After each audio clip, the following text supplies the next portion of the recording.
Halo, Nana Fatuma, habari yako? Kwa jina mimi naitwa Mbwido, akasema eleza shida yako du. Mimi nikaguna. Niliambiwa utamwa Mwajuma, so kama utamwa Fatuma. Mbwido mikabisha kaomba namba Mwajuma. Mwajuma tukaonana, tukatongozana. Siku ya kufika geto kila kiweka na bana.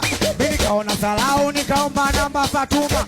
Tena chapu kwa haraka msakadele kanitumia. Nikampigia Fatuma sasikia alichonambia baba. Halo, Nana Fatuma, habari yako? Kwa jina mimi naitwa Mbwido, akasema eleza shida yako du. Mimi nikaguna sikuteka zani kauchona. Alafu nikamwambia Fatuma tunaweza kuonana.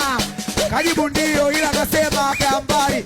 Nikitaka kumuona Fatuma nimtumie nauli du. Mimi nikaguna mwanaume nauli nikatuma. Fatuma kufika geto haina mbele mwendo. Hoya Fatuma na.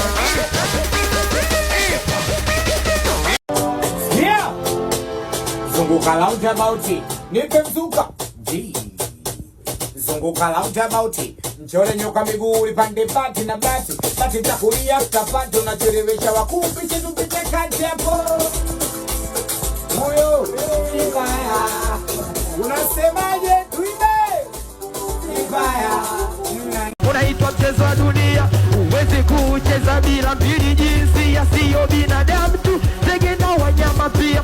Ule mchezo akicheza huwa wanafurahia. So kama sipendi kucheza ule mchezo, mimi napenda sana kucheza ule mchezo. Ila kwa wanafunzi jamani, ule mchezo sana imenituma nikataza ule mchezo.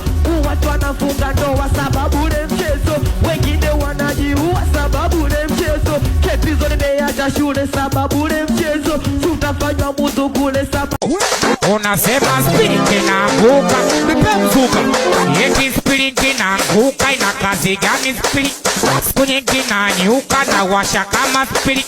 Watu wanaanguka kinona niko spirit. Washaba na ngongea wanataka spirit. Wow, yeti yoyo masera.